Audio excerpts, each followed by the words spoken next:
तो आइए मेरे देशवासियों, आज हम लोग सदिश विश्लेषण का अगला पार्ट शुरू करेंगे, जिसमें हम लोग बात कर रहे थे वेक्टर और वेक्टर के गुणन की। जो हम लोग का लास्ट लेक्चर था जिस पे हम लोग पढ़ चुके हैं, तो उसमें हम लोग ने वेक्टर और वेक्टर के गुणन किया था। आपको ध्यान होगा वेक्टर और वेक्टर का गुणन करे थे। और जब हमने वेक्टर और वेक्टर का गुणन किया था, जो हमारा परिमाण मिल रहा था या जो हमारा रिजल्टेंट मिल रहा था, वो कैसा मिल रहा था? वो एक अदिश राशि थी या वो एक स्केलर थी।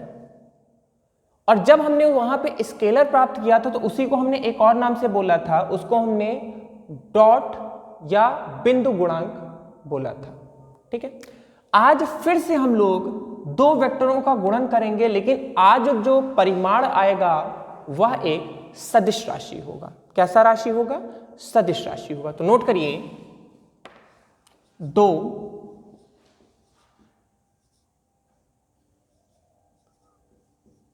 वेक्टरों का गुणन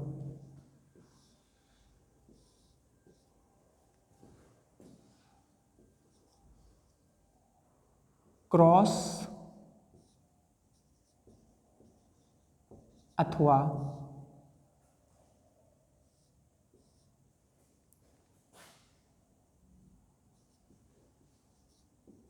वेक्टर गुणांक। ठीक है, अब देखिए यहां पे हम बात करेंगे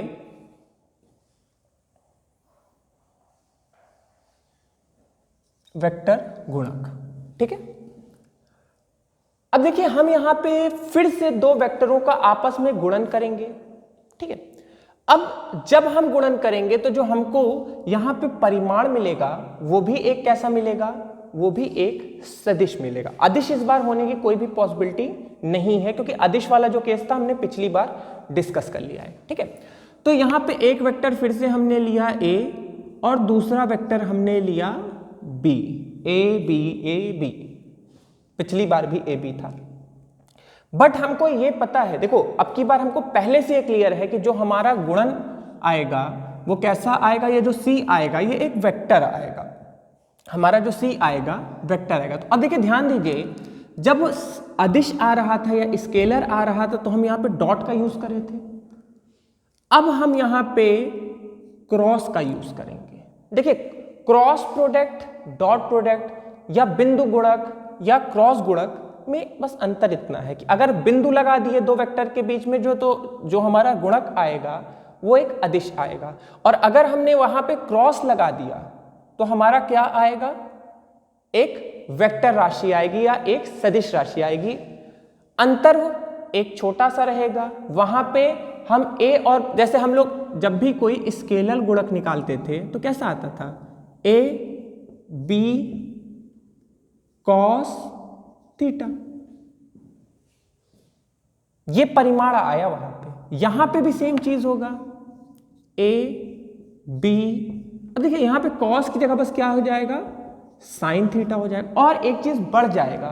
और जो चीज बढ़ेगा, जो चीज हमारा बढ़ने वाला है वो है हमारा दिशा। जो चीज हमारा बढ़ जाएगा वो क्या बढ़ेगा? दिशा बढ़ेगा। क्लियर है बात? तो चलिए अभी जरा नोट करते हैं कि अब हम ए और बी का जो परिमाण निकालेंगे वो कैसे निकालेंगे। अभी दिशा की बात नहीं करेंगे, दिशा के लिए अभी हम लोग बात करेंगे, लेकिन पहले हम बात करेंगे इसका परिमाण कैसे निकालेंगे। तो इसका परिमाण निकालने के लिए ए का, बी का और साथ में साइन थीटा का गुणा कर देंगे। साइन थीटा का गुणा कर देंगे। देखिए अब देखिए यहां पे जो साइन थीटा आएगा, तो साइन थीटा क्या होगा? फिर से सेम चीज, अगर आपको याद हो तो फिर से हम ए बी बनाएं। मान लीजिए ये हमारा ए है, ये हमारा बी है, और ए और बी के बीच में जो कोण होगा या जो एंगल होगा उसी को हम थीटा बोलते थे। पिछली बार भी बोले थे, इस बार भी बोले। इसमें कोई नई चीज नहीं है। अभी तक जितनी भी बात करें वो पिछले ही लेक्चर से कोरिलेटेड थी या वही सेम टू सेम थी, बस वहां पे कॉस था, यहां पे साइन है, इतना अंतर है। अब चीजें कहां से शुरू होंगी ये थोड़ा देखते हैं। देखिए अब हमारा मेन चीज इतना तो हो गया, परिमाण निकालना कोई बड़ी बात नहीं है। अंतर है ये, क्योंकि यहां पे दिशा भी तो होगा, इतना तो पिछले वाले में भी था। एन कैप या एन कैप किसके लिए, आपको याद होगा जब हम लोग लंबकोणीय एकांक वेक्टर की बात करे थे तो x के लिए हम लोग किसका यूज करते थे, अगर याद है तो आई कैप का। ये दूसरे लेक्चर में बेटा हम लोग डिस्कस करे थे। y के लिए जे कैप का और z के लिए के कैप का। के कैप मतलब अगर कोई भी परिमाण, जैसे हमने लिख दिया 5i, तो ये जो वेक्टर का परिमाण है ये है और दिशा किस अक्ष में है, वो x के बीच में है। अगर मैंने इसको लिख दिया 4j कैप, तो 4j कैप का मतलब है कि जो इसका परिमाण है वो i और j दोनों में है, वो एक में नहीं रहा, फिर वो दोनों में आ गया। इन दोनों के बीच मतलब x में भी है और y में भी, इन दोनों के कहीं बीचों बीच है। बात समझ रहे हैं? तो यहां पे इसका क्या काम था, ये दिशा ही तो दिखा रहा था। एकांक वेक्टर का हमने जो परिमाण बोला था वो एक ही बोला था, और इसका काम क्या था, दिशा दिखाना। तो बेटा ये भी यहाँ पे दिशा ही दिखाने का काम कर रहा है। ये जो यहाँ पे n है, हमने यहाँ i j k क्यों नहीं लिखा, क्योंकि हमको नहीं क्लियर है कि x अक्ष की बात कर रहे हैं, y की बात कर रहे हैं कि z की बात कर रहे हैं, या तीनों की बात कर रहे हैं, या किसी दो की बात कर रहे हैं। तो इसीलिए हमने कुछ भी नहीं लिखा, हमने सीधे n कैप लिख दिया, जिससे हम इसकी दिशा की बात कर सकें।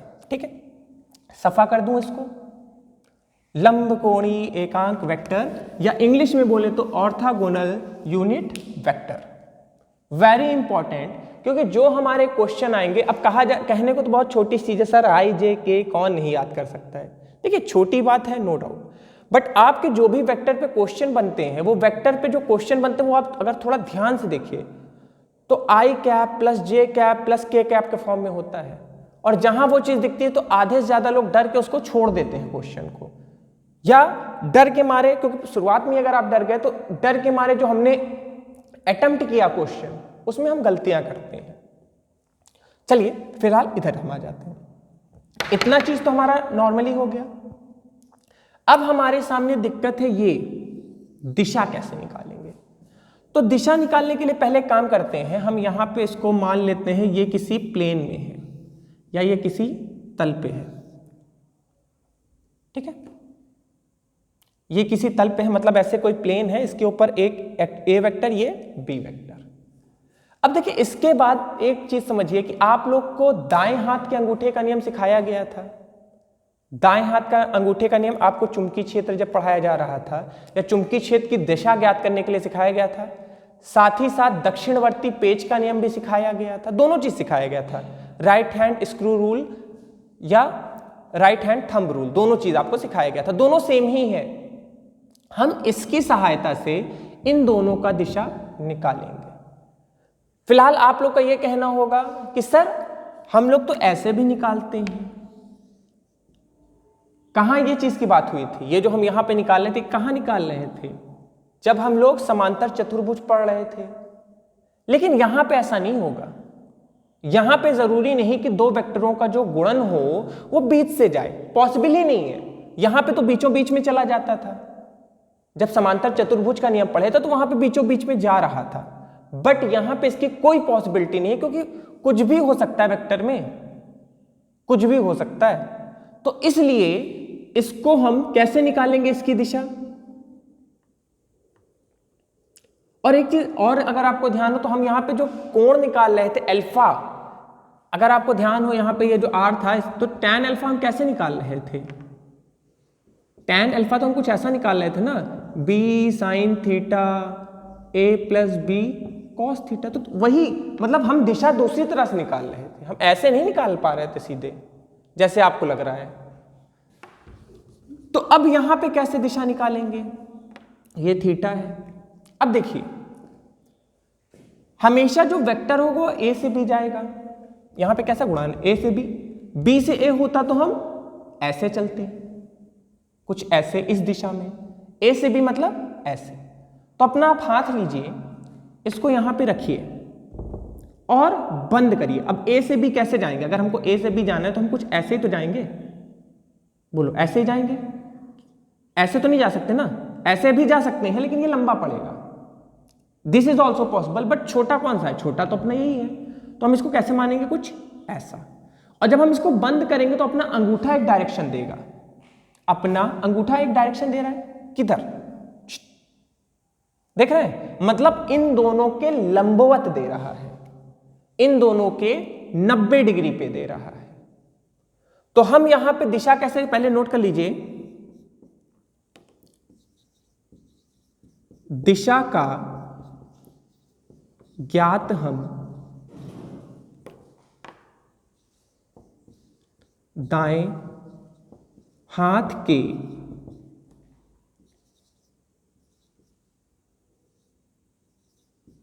अंगूठे के नियम से करते हैं, या दक्षिणवर्ती पेच के नियम से भी करते हैं। दक्षिणवर्ती का पेच का नियम कैसा था? अरे भाई, जब हम पेंच रखें, याद है, हम कोई पेचकस लें, पेचकस के नीचे पेच रखें तो पेच का जो, जैसे यहां पे जो अंगूठा की दिशा दिखा रहा है वहां पे वो पेंच की दिशा दिखाएगा। और जब हम उसको टाइट करें, देखिए जिस दिशा में घूम रहा है, और पेंच किसकी दिशा दिखाता? जिधर इसका परिमाण की दिशा होगी। यहां पे अंगूठा किसकी दिशा दिखा रहा है? अंगूठा इन दोनों की दिशा नहीं दिखा रहा है, या इन दोनों के परिमाण की दिशा दिखा रहा है। जो परिमाण की दिशा होगी ये अंगूठा दिखा रहा है। अंगूठे का काम, वहां पे मत जाइएगा कि सर ये चुंबकीय क्षेत्र विद्युत धारा, यहां विद्युत धारा का कोई कॉन्सेप्ट नहीं है। यहां पे तो हम वेक्टर की बात कर रहे हैं, तो जो इन दोनों का परिमाण आएगा उसकी दिशा हम कैसे निकालेंगे? ऐसे बंद करेंगे, अंगूठा उस परिमाण की दिशा दिखाएगा। बोलो क्लियर है? बात समझ में आ रही है? चलिए सफा कर दें इसको।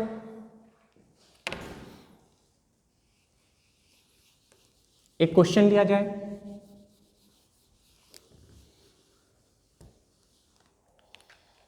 क्वेश्चन, हाँ चलिए।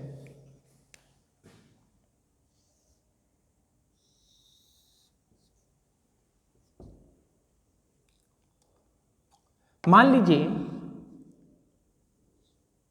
एक वेक्टर है, ए वेक्टर, जिसका मान है 4i,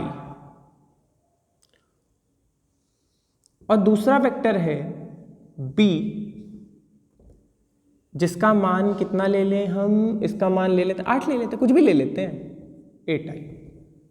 ठीक, इन दोनों के बीच का कोण कितना मान लें? कोण मान लिया 30 डिग्री। कोण हमने कितना मान लिया? 30 डिग्री।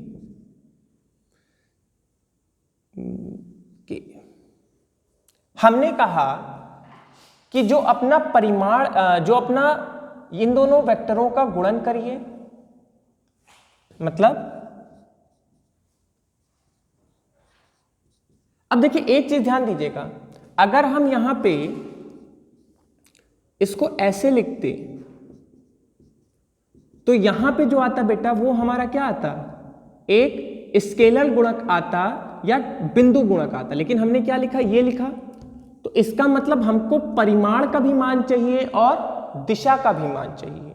दोनों चाहिए कि नहीं चाहिए? चलिए पॉज करिए, इसको जल्दी से सॉल्व कर लीजिए। पॉज कर लीजिएगा, इसको सॉल्व करने की कोशिश करिए। चलिए अब हम लोग करें, ठीक है। चलिए देखिए, हमको यहां पे अक्ष नहीं पता है, अक्ष का कोई हमको बोध नहीं है। लेकिन एक चीज देखिए, यहां पे कुछ इन्होंने हमारी हेल्प की है। इन्होंने यहां पे आई दे दिया है। आई किस पे होता है? एक्स पे होता है। और के किस पे होता है? बोलो बात समझ में आ रही है? मतलब इन्होंने के दे दिया है, आई दे दिया, के दे दिया, मतलब एक्स और जेड हमको मिल गया है। चलिए पहले परिमाण निकाल लिया जाए। सबसे पहले हम परिमाण निकालते हैं, ए और बी का परिमाण। तो परिमाण निकालने के लिए क्या होता है? साइन ही तो होता है। कि कॉस होता है साइन। ए का मान है 4, बी का मान है 8, साइन का मान है साइन 30 का मान होता है 1/2। 2 ने काटा 4 को, हो गया ये 16। बोलो क्लियर है? अब दिक्कत है हमारे सामने किसका? दिशा का। तो बहुत आसान है, पहले ही मैंने आपको बताया था कि इन दोनों के लंबवत जो अक्ष है, इन दोनों के लंबवत कौन आएगा? x है, z है। तो x और z अगर आ गए तो बचा कौन? y। अरे भाई तीन के तीनों आपस में लंबवत होते हैं, ये x है, z है, तो y कुछ ऐसा होगा। बोलो होगा कि नहीं होगा? अरे यहां से होगा, हम 2D ही बना सकते हैं। तो आप क्या चाहते हैं मैं यहां से सीधी रेखा खींचूं? मैं नहीं खींच सकता, आपको दिखेगी नहीं। तो ये कैसी हो? कुछ लंबवत होगी। तो मतलब अगर हम देखो, हम वही चीज करें, इसको रखें, अंगूठा ऐसे 90 डिग्री ऐसे सीधे ही आ रहा है कि नहीं आ रहा है आपके तरफ, आपके सिर के आर पार? तो आपके सिर के आर पार जा रहा है, मतलब किस अक्ष में? y अक्ष में। तो सीधी सी बात, हम यहां पे क्या लिखेंगे? 16 j क्या? बोलो क्लियर है कि नहीं क्लियर है? एकदम सिंपल सा टर्म है, एकदम सिंपल सा। अरे भाई हमको y अक्ष दिखाना था, y अक्ष के लिए हम किस डायरेक्शन के लिए क्या यूज करते हैं? j cap. बोलो हो गया। इसी को एक दूसरे फील्ड में करते हैं, चलो इसका फील्ड चेंज थोड़ा कर देते हैं। हम कुछ नहीं कर रहे हैं, हमने वेक्टर का मान भी नहीं चेंज किया, हमने बस जो a था उसको हमने b कर दिया और b को हमने a कर दिया, a को b बना दिया, b को a बना दिया। इसको कर लेना, ये क्वेश्चन दूसरा बुक, अब ये क्वेश्चन चेंज हो जाएगा। सफा कर दे,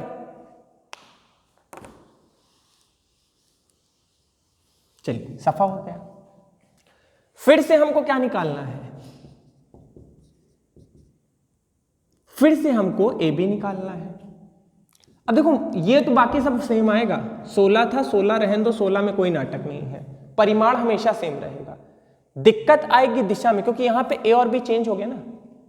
अब देखो हमको क्या करना है, हमको अपने अंगूठे को, हाथ को इस तरह रखना है। देखो ए से बी कैसे जाएंगे? जब ये ए यहां था, बी यहां था, तो उंगली ऐसे बंद हो रही, सही दिशा थी। लेकिन अब तो गड़बड़ हो जाएगी ना, क्योंकि हमको ए से बी जाना है, मतलब इधर से इधर आना, तो इधर से इधर के लिए हमको हाथ पलट दे। कुछ ऐसा देखिए, ए से बी कैसे आएंगे? ऐसे ही तो आएंगे। उंगली सही आ रही है, तो अंगूठा किधर जा रहा है? अंगूठा अंदर की तरफ जा रहा है। अंदर की तरफ मतलब कुछ ऐसे, अंगूठा तो वही है, देखिए पिछले वाले में कुछ ऐसे था, अब इस वाले में क्या हो जाएगा? पलट जाएगा 180 डिग्री अंदर की ओर। तो इधर की ओर, अंदर की ओर अगर हम बात करें, तो इधर की ओर क्या होगा? माइनस जे होगा। अरे भाई ये y अक्ष है तो वो माइनस y होगा, ये x है तो इधर माइनस x होगा, ये z है तो ये माइनस z होगा, है कि नहीं? तो ये जैसे j है तो ये क्या हो जाएगा? Minus j। बोलो क्लियर है? परिमाण में प्लस माइनस का कभी होता नहीं, समझ लीजिए। परिमाण में कभी भी माइनस हो ही नहीं सकता। जो माइनस होगा, वो जो माइनस हो रहा है वो दिशा का हो रहा है। नहीं तो आप कहें सर ये माइनस 16 के संग, नहीं, ये जो माइनस है ये जे के संग माइनस है। बोले क्लियर है? छोटा सा चीज है, इस तरह बहुत बड़ी चीजें नहीं है, छोटे छोटे लॉजिक्स हैं, इसको बस समझना है। सफा कर दिया जाए इसको भी। चलिए फिर से वही स्पेशल केस 0, 90, 180 जो हमारे जीवन का काल बने रहते हैं। स्पेशल केस, जब थीटा हमारा हुआ 0, जब थीटा हुआ हमारा 90, जब थीटा हुआ 180। इसको आप लोग घर से लगा के रखेंगे, इसको आप लोग घर से लगा के रखिएगा। और इसी के आगे जब हम लोग अब न्यूमेरिकल करेंगे, अब इसका डिस्कशन तब होगा। न्यूमेरिकल जब हम लोग अपना करने लगेंगे तो इसका डिस्कशन तब करेंगे, क्योंकि हमको अभी यहां पे दिशा भी निकालना है। ये चीज तो एकदम नॉर्मल है सर, 0, 100। चलिए अच्छा एक काम करते हैं, हम आपको यहां पे कुछ शो ही कर देते हैं। ये ए है, ये बी है। अब देखिए थीटा का वैल्यू हर बार चेंज हो रहा है, थीटा की वैल्यू सेम नहीं है, हर बार थीटा की वैल्यू अपनी क्या हो रही है, टाइम टू टाइम थीटा की वैल्यू चेंज हो रही है। ये x है, ये y है। अब पॉसिबिलिटी हो गई है, अब पॉसिबिलिटी हो गई है आपकी, तो इसके आंसर अगर हो सके, अगर आप लोग निकाल सकिए तो इसको कमेंट बॉक्स में निकाल के इसके आंसर, इन तीनों ही केस के आंसर हमको बताइएगा, ठीक है। तो आज यहीं पे क्लास अपना फिर हम लोग खत्म कर रहे हैं, नेक्स्ट क्लास में इस पे हम लोग मिलते हैं।